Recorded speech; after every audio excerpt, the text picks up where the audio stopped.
Глава Ингушетии Юнусбек Евкуров в ходе встречи с премьер-министром России Дмитрием Медведевым доложил об основных итогах социально-экономического развития региона, а также обратился с просьбой в решение проблемы вынужденных переселенцев из Чеченской Республики, строительстве нового вокзального комплекса, реконструкции железнодорожной линии на участке Назрань-Сепцовская, а также о строительстве инфраструктуры всесезонного туристско-рекреационного комплекса Арымхи. По словам Юнусбека Евкурова, в текущем году в республике сохраняются положительные тенденции развития по ключевым социально-экономическим показателям. Основные акценты в своем докладе глава республики сделал на двух социальных блоках – здравоохранения и образования.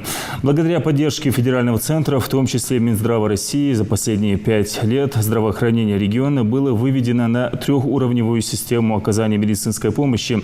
Благодаря запущенным объектам показатель младенческой смертности снизился в 2 раза. Снижение смертности от онкологических заболеваний в отчетном периоде этого года составило 47,3 случаев на 100 тысяч населения. Полностью исключены случаи материнской смертности.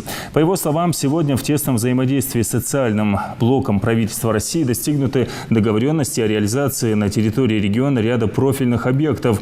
Уже в этом году начинается строительство новых корпусов для Сунжинской районной больницы, а также завершается разработка проектно-сметной документации по многопрофильной больнице, а также по Малгобекской и Карабулакской районной больнице.